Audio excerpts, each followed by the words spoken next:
வணக்கம், நான் UngalPaul. இன்றைக்கி ரூஃபு பைப்பு போடுறத பற்றி பார்க்கலாம். ப்ளஸ்ஸு இதில் பாய் வச்சு ஷீட்டு வச்சு ஷீட்டில் பாய் வச்சு போடுறாங்க. அந்த காங்கிரீட்டை பற்றி டீட்டெயிலாக பார்க்கலாம். மற்ற ஏதாச்சும் வீடியோ வேணும்னா உங்களுக்கு கமெண்டில் சொல்லுங்கள், அதுக்கு பற்றி டீட்டெயிலாக போடுறேன் நான். இப்போ ரூஃப் இப்போ ஏற்கனவே போர்ட்டிகல் போட்ட வீடியோ போட்டிருக்கேன். இப்போ ஹாலு ரூஃபு சென்ட்ரிங் அடிச்சாவது, சென்ட்ரிங் அடித்து ரெடியாக இருக்குது. இப்போ இந்த ஏரியா ஹாலு, இதில் லாப்ட் எதுவுமே இல்லாதனால நம்ம சென்ட்ரு பண்ணிக்க வேண்டியதான். இது ரூமு இந்த பெரிய ஏரியாவாக இருக்கிறதுனால நம்ம 2 பாக்ஸாக 2 ஃபேன் பாக்ஸாக போடுறோம். இது சின்ன ஏரியாவாக இருந்தால் பிரச்சனை இல்லை, ஒரு பெரிய ஏரியாவாக இருக்கிறதுனால இதில் லாப்ட் 2 அடி இருக்குது. இதை மார்க் பண்ணி வச்சுருக்கணும். இந்த சைடு இருக்குதுன்னா அது ஒதுக்கி தான் போட போகிறோம். ஏற்கனவே நம்ம லோ லாப்ட்டு எல்லாத்துக்கும் பைப்பு போட்டது பைப்பு எல்லாம் நீட்டி இருக்கு பாருங்கள். எல்லாத்தையும் போட்ட வீடியோ போட்டிருக்கேன். அந்த வீடியோ போய் லிங்க் கொடுக்குறேன், அதை பாருங்கள். இப்போ இந்த லாப்ட்டு 2 அடி இருக்குது. இதை ஒதுக்கி தான் போடணும். இந்த ரூமில் நம்ம எல்லாத்தையும் நோட் பண்ணிக்கிட்டு திரும்பி ரூஃபுக்கு போய் நம்ம அளந்து மார்க் பண்ணிவிட்டு போகிறதுக்கு கரெக்டாக இருக்கும். இந்த ரூமில் ஒரு ஃபேன் பாக்ஸ் கேட்டிருக்காங்க. ப்ளஸ் இதுலேயும் அதே சைடில் 2 அடி லாப்ட்டு போட்டிருக்காங்க. நம்ம இந்த பாந்தை விட்டுட்டு கொஞ்சம் தள்ளி போட்டோன்னா கரெக்டாக இருக்கும் கட்டிலுக்கு. இதில் 2 அடி கரெக்டாக, இதுலேயும் 2 அடி லாப்ட்டு போட்டிருக்காங்க. நம்ம 2 அடி லாப்ட்டை ஒதுக்கி போட்டுக்கலாம். இப்போ இதில் லோ லாப்ட் இருக்குது. நம்ம டாப்லேருந்து பார்த்தா லோ லாப்ட் தெரியாது. அதனால் நம்ம இந்த செவத்துலேருந்து இந்த லோ லாப்ட்டை அளந்துக்கிட்டு மேலே மார்க் பண்ணிவிட்டு மைனஸ் பண்ணிக்க வேண்டியது அந்த ஏரியாவை. இது கிச்சன் ஏரியா. கிச்சன் ஏரியாவில் இந்த சைடில் லாப்ட்டு போட்டிருக்காங்க. இப்போ போட்டிருக்க பாருங்கள், இந்த சைடு இதுவும் 2 அடி போட்டிருக்காங்க. 2 அடி போடுறது நம்ம கீழேருந்து பார்க்கக்கூடாது. இந்த முக்கால் பீம்லேருந்து கட்டையிலேருந்து பார்க்கணும். 4.5 போட்டிருக்காங்க. அதுலேருந்து கணக்கு பண்ணால் 2.25 வந்துடும். நம்ம மேலே முக்கால் போட்டிருக்கிறதுனால நம்ம அதை தான் கணக்கு பண்ணோம். 2 அடி தான் லாப்ட்டு ஃபுல்லாக போட்டிருக்காங்க. இந்த சைடு கிச்சன் ஸ்டேஜ் 2 அடிக்கு ஒதுக்கி போட்டுட்டா நம்ம ஃபேன் பாக்ஸ் போடணும். அப்போ தான் ஃபேனை யூஸ் பண்ணாலும் நம்மளுக்கு அடுப்பு தான் அமையாமல் இருக்கும். நம்ம கிச்சனில் யூஸ் பண்ண முடியும். ஃபேனு கிச்சனில் போட்டு யூஸ் பண்ணலாம். இங்கே 2 ஃபேன் பாக்ஸு கேட்டிருக்காங்க. ப்ளஸ் சென்டரில் ஊஞ்சல் புக்கு மாரி ஒன்று போட போகிறோம். இப்போ எல்லாத்தையும் பாய் போட்டிருக்காங்க பாருங்கள். நான் இதை பற்றி தனியாக டீட்டெயிலாக சொல்கிறேன். இதில் இது ரூம் ஏரியா 2 அடி லாப்ட்டு போட்டு ஒதுக்கிட்டு ப்ளஸ் 2 இது சென்ட்ரு பண்ணி சென்டராக இறக்கி விட போகிறோம். 2 ஃபேன் பாக்ஸு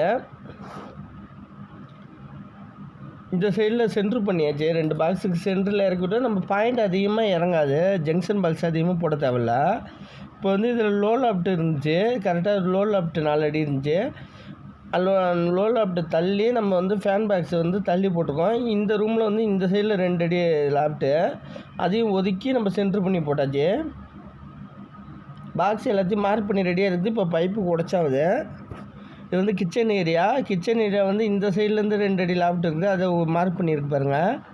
ப்ளஸ் இதுக்கு சென்ட்ரு பண்ணி பாக்ஸ் போட்டாச்சு. அந்த சைடு கிச்சன் ஸ்டேஜுக்கு 2 அடி மைனஸ் பண்ணோம். அதே சென்ட்ரு பண்ணி மார்க் பண்ணியாச்சு. இது ஹால் ஏரியா. ஹாலில் 2 ஃபேன் பாக்ஸ் போட்டாச்சு. சென்டரில் கொத்து லைட்டுக்கு பாக்ஸ் போட்டாச்சு. இது டெப்த்து பாக்ஸ் என்னத்துக்கு போட்டிருக்கோன்னா, இதில் கன்சீல் பீம் வருது. கன்சீல் பீம் வந்துச்சுன்னா ஃபேன் பாக்ஸ் வைக்கிறது ரொம்ப ரிஸ்க்காக இருக்கும். அதனால் நம்ம டெப்த்து பாக்ஸ் போட்டிருக்கு. இப்போ இந்த பைப்பு தான் நம்ம பாயிண்ட்டு தான் உடச்சிட்டு போடுறாங்க. இப்போ இந்த பாயை பற்றி டீட்டெயிலாக சொல்கிறேன் நான். இந்த பெண்டு இதுமாரி மட்டை ஸ்லாப்பாக இருக்கிறதுனால நம்ம பெண்டு ஒட்டாமல் கொஞ்சம் பீஸ் பைப் போட்டு இறக்கிட வேண்டியதான். இப்போ ரூம் ஏரியா பார்ப்போம். பைப் போட்டாச்சு. ரூமில் சென்ட்ரு பண்ணி இறக்கிடுங்க பாருங்கள். ஏன்னா இதில் ஜங்ஷன் பாக்ஸ் மிச்சமாகும். இதில் இறக்கியாச்சு. இந்த சைடில் விட்டுட்டு இந்த சைடு மட்டும் நம்ம தூக்கி விடுறது வீடியோ நான் காட்டுறேன் தனியாக. இந்த சைடில் இந்த கிராஸில் உள்ளதை இறக்கியாச்சு. இந்த சைடு ஒரு பைப்பு இறக்கியாச்சு. இந்த சைடு ஒரு பைப்பு இறக்கி விட்டாச்சு. மொத்தம் 4 பைப்பு இறக்கி விட்டாச்சு இந்த ரூமுக்கு. நம்ம இந்த லோ லாப்ட் லைட்டுக்காக இங்கே இவ்வளோ லென்த்து கொண்டு வந்திருக்கோம். அதுலேருந்து மெயின் நம்ம ஹீட்டருக்கு 2-வே சுவிட்சு மெயின் எடுத்துக்கலாம். எல்லாத்துக்கும் எடுத்துக்கலாம். நம்ம இதில் 2 அடி மைனஸ் பண்ணிவிட்டு அதை சென்ட்ரு பண்ணிவிட்டு நம்ம பாக்ஸ் போட்டாச்சு. கிச்சனில் அதுமாரி தான் இந்த சைடில் 2 அடி ப்ளஸ் ஸ்டேஜ் 2 அடி வச்சுட்டு மார்க் பண்ணியாச்சு. நான் மெயின் லைனை தனியாக காட்டுறேன். 4 சைடு இறக்கி விட்டாச்சு. மெயின் லைனை தனியாக காட்டினா தான் உங்களுக்கு புரியும். இது ஹால் ஏரியா. ஹால் ஏரியாவில் சென்டரில் ஃபேன் பாக்ஸ் போட்டாச்சு. சென்டரில் டெப்த்து பாக்ஸ் போட்டாச்சு. 2 இதுலேயும் ஃபேன் பாக்ஸ் போட்டாச்சு. இப்போ இப்போ இந்த சைடு இறக்கி விட்டாச்சு. சென்ட்ரு கன்சில் பீம் இருக்கிறதால ஜங்ஷன் பாக்ஸ் இருக்கிறதுனால டெப்த் பாக்ஸ் இருக்கிறதுனால நம்ம வந்து அதில் ஒயர் இருக்கிறது கொஞ்சம் கஷ்டமாக இருக்கிறதுனால நம்ம வந்து ஃபேன் பாக்ஸ்லேயே லிங்க் போட்டாச்சு. இப்போ மெயின் லைன் ஒன்று ரூம்லேருந்து மெயின் லைன் நேராக சர்க்யூட் போர்டு வந்து இறங்கியிருக்கீங்க. இது வந்து வாசல் நிலையிலேருந்து ஒரு அடி தள்ளிட்டு நம்ம சர்க்யூட் போர்டு வைக்கிற ஏரியாவுக்கு கரெக்டாக மார்க் பண்ணி உடச்சது. இன்னொரு மெயின் லைன் 1 இன்ச்சு ஸ்ட்ரைட்டாக போய் கிச்சனுக்கு போகுது பாருங்கள் ஸ்ட்ரைட்டாக. இப்போ ரூமுக்கு ஒரு மெயின் வந்துட்டு கிச்சனுக்கு ஒரு மெயின் வந்துட்டு 2 மெயின் தாராளமாக வந்துட்டு. இன்னொரு மெயின் வந்து கரெக்டாக இன்னொரு ரூம் பக்கத்தில் இருக்குது, அந்த ரூமுக்கு போகுது பாருங்கள். இந்த ரூம் வழியாகவே நம்ம மேலே தூக்கி விட்டுருக்கோம் பாருங்கள். சர்க்யூட் போர்டு வந்து மேலே தூக்கி விட்டு மெயின் லைன் வந்திருக்கு. ஏன்னா சர்க்யூட் போர்டு வந்து இப்போ வந்து நம்ம பாந்துக்கு ரூஃபுக்கு சென்டரில் இருக்குது. டாப்பில் பார்த்தோன்னா சென்டரில் கட்டுவலை அதுக்குன்னு தனியாக போட தேவையில்ல. அதனால நம்ம வந்து கார்னருக்காக அந்த வழியாக யூஸ் பண்ணிட்டோம். இப்போ ஹாலில் உள்ள மெயின் லைன் 1 இன்ச்சு தனியாக விட்ருக்கோம். இதுலேருந்து ஒரு சர்க்யூட் போர்டு வந்து மெயின் லைன் இங்கே தான் கீழே இருக்குது மீட்டருக்கு ஒரு பைப் லைன் இறக்கி விட்ருக்கோம். தனியாக சர்வீஸ் பைப்பு வந்து இதுலேருந்து 1 இன்ச்சு பைப்பை கொண்டு போய் நம்ம மேலே தூக்கி விட்ருக்கோம். அவ்வளோதான் மெயின் லைன். ஈஸியான மெத்தட். நிறைய பேர் கேட்குறது என்னென்னா மெயின் லைன் எப்படி தூக்கி விட்றது, இப்படி தூக்கி விட்றது, இதுமாரி மெயின் லைன் போட்டால் என்ன இதுன்னு சொல்லிட்டு 4 சைடு இறக்கி விட்டுட்டா நம்ம உடைக்கிறது கஷ்டம். ப்ளஸ் ஒயர் இருக்கிறப்ப ஈஸியாக இருக்குது. கஸ்டமருக்கு இன்னும் ஒயர் தான் அதிகமாக போயிட்டுருக்கோம். இப்போ இந்த ஃபேன் பாக்ஸ் வந்து ஸ்கொயர் கம்பியாக இருக்கிறதுனால நம்ம கட்ட தேவையில்ல. இந்த கட்டுக்கு வச்சு கட்டியாச்சு. இந்த பாய் மாரி போடுறாங்க பாருங்கள். என்னத்துக்கு போடுறாங்கன்னா காலைல ஷீட்டு போட்டு இருந்தாங்கன்னா புள்ளி போடாமல் இருக்கிறதுக்காக அது போடுறது. இது நல்ல யூசேஜ். இதை பற்றி சொல்லணுன்னு நிறைய வீடியோவில் பார்த்துருக்க முடியல. நிறைய யூசேஜ் ஆகும் உங்களுக்கு. கீழே புள்ளி போட தேவையில்லை. பாயை காங்கிரட்டு பிரிச்சுட்டு பாயை எடுத்துக்கிட்டால் நல்லா சொரன்னு இருக்கும். நீங்கள் மிஷினே தொட்டு புள்ளி போட தேவையில்ல. நல்லாயிருக்கும். பாய் ரேட்டு என்ன கம்மியாக இருக்கும். நம்ம சென்ட்ரிங் அடிக்கிறது மாதிரி ஷீட்டில் போட்டு அடிச்சுப்பாங்க. ப்ளஸ் இதேமாரி நாங்கள் இது வந்து 4.5 செவர் நாங்கள் கேட்டோம். முன்னாடி ஃபுல்லாக காங்கிரட்டாகவே கொடுப்பாங்க. இப்போ 4.5 செவர் பைப்பு இறக்கிறதுனால இந்த சைடு காட்டிட்டு அந்த சைடு காங்கிரட்டு போட சொல்லிட்டோம். ஏன்னா இதேமாரி லோ போர்ட்டிக்கல் போடுறப்ப இதேமாரி போடுவாங்க சாலில் அடிக்காமல். இப்போ தொட்டி ஊக்கு போடுறது இது வந்து ட்விஸ்டட் ஊக்கு.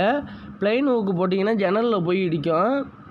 லிண்டல் பார்த்தா தெரியும். இது வந்து லைட்டாக முறுக்கியிருக்கும்.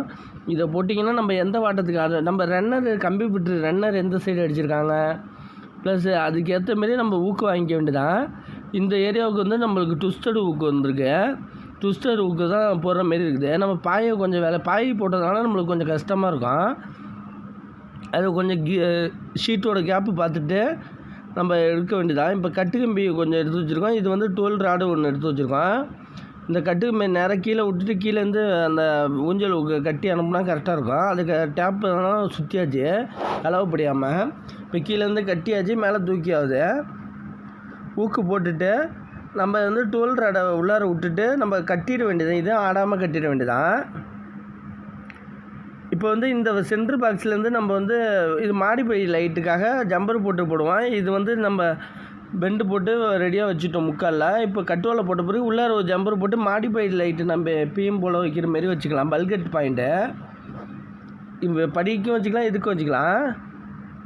நம்ம ஸ்பாட் லைட்டை பாருங்கள். ஸ்பாட் லைட்டு சைட்லேருந்து ஒரு 20 இன்ச்சு, இந்த சைட்லேருந்து ஒரு 20 இன்ச்சு, இதேமாரி இந்த சைடு 20 இன்ச்சு வச்சு போட்டாச்சு. முக்கால் பைப்பை வந்து இதேமாரி தான் ரெடியூசர் பண்ணி 1 இன்ச்சாக போட்டுருவோம். ஏன்னா 1 இன்ச்சு பைப்பு தான் இருக்கும். இதேமாரி ஒட்டி டைட்டாக கட்டியாச்சு. எல்லாத்துக்கும் வாழைமட்டை எல்லாத்தையும் வச்சாச்சு. 4 சைடு போட்டிருக்கோம். இப்போ இந்த சைடில் வந்து ஹாலோட மெயின் லைன் வந்ததுனால ஸ்பாட் லைட்டை கொண்டு போய் அந்த ஜங்ஷன் பாக்ஸுக்கிட்ட லூப் பண்ணியிருக்கோம். இந்த பைப்பில் பெண்டு இறக்கி விட்ருக்கோம். அப்புறமா ஜங்ஷன் பாக்ஸில் லூப் பண்ணிப்போம். இந்த சைடும் வச்சாச்சு ஃபுல்லாக ஸ்பாட் லைட்டு. இப்போ ஹோம் தேட்டர் பைப் பார்க்கலாம். இந்த சைட்லேருந்து ஒரு அடி வச்சு ஒரு பைப் பெண்டு இறக்கிட்டு அந்த பெண்டு கொண்டு வந்து இங்கே இறக்கியாச்சு. இங்கேருந்து திரும்பி ஒரு முக்கால் பெண்டே கொண்டு வந்துட்டு முக்கால் பைப்பு போதும் உங்களுக்கு. இன்னொரு இடத்துல வச்சாச்சு. 4 மூலையிலையும் வச்சாச்சு. இதில் சைடு கார்னர்லேருந்து ஒரு அடி வச்சுட்டா கரெக்டாக இருக்கும். இப்போ இந்த சைட்லேருந்து ஒரு அடி வச்சு இப்போ 4 சைடு பாக்ஸ் வந்துட்டு இந்த பிளைனாக உள்ள 2 லென்த்து மிச்சம். இதேமாரி தான் இறக்கி விடணும் ஹோம் தேட்டருக்கு. இப்போ வந்து இந்த எலிவேஷன் ரக்க மாரி ஒரு 3/4 அடி போட்டிருக்காங்க. 3/4 அடிக்கு நம்ம ஜங்ஷன் பாக்ஸ் எல்இடி போடுற மாதிரி டெப்த் பாக்ஸ் போட்டிருக்கோம்.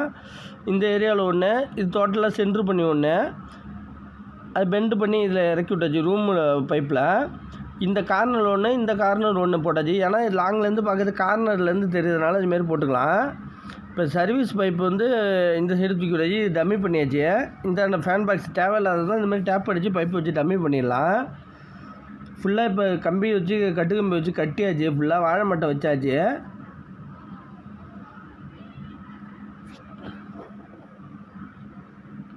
இப்போ இந்த சைடு அப்படியே முடிஞ்சுட்டு இந்த கட்டை என்னத்துக்கு வாழை கட்டை வச்சுருக்கேன்னா சைடில் வந்து 3/4 அடி ரக்க மாரி நீட்டிருக்காங்க, தண்ணி வந்து செவுத்தில் படாமல் கிராக் வருதுன்னு. அதனால நம்ம வந்து கட்டையை வச்சுன்னா இதில் ரெயின் வாட்டர் ஃப்ளம்மிங் வேலைக்கு ரெயின் வாட்டருக்கு உடைக்கிற மாரி இருக்குது, இல்லைனா 45 போட்டு திருப்புற மாரி இருக்குதுன்னு சொல்லிட்டு நம்ம கட்டையை அறுத்து ரெடியாக வச்சுட்டு அளந்து இதுக்கிட்ட வாட்டை வச்சுருவாங்க. அவங்க வாட்டை வச்சுட்டு நம்ம பைப் லைன் அடிக்க ஈஸியாக இருக்கும். இது வந்து இதுக்கிட்ட டேங்க் வருது, டேங்குக்கு இன்புட் அவுட்புட்டு நம்ம தேவையான அளவுக்கு பைப்பு ஏற்றிட்டு அப்புறமா கலவை போட்டு பூசிப்பாங்க. அதனால் வாழை மட்டை வச்சாச்சு, இல்லைன்னா பின்னாடி உடைக்கிற மாரி ஆகிடும். இது வந்து ஊஞ்சு தொட்டு இது யானவுக்கு இது 12 ராலில் வளைச்சி தந்துருக்காங்க. அதை வாழை மட்டையில் கட்டி இதேமாரி சொருவி வச்சாச்சு. இது இந்த சைட்லேருந்து நம்ம வைக்கிறப்ப பார்த்து வைக்கணும். இந்த சைடு செவுத்து சைடு பாறை போட்டு நம்புவாங்க, அதுக்கேற்ற மாரி நம்ம வைக்கணும்.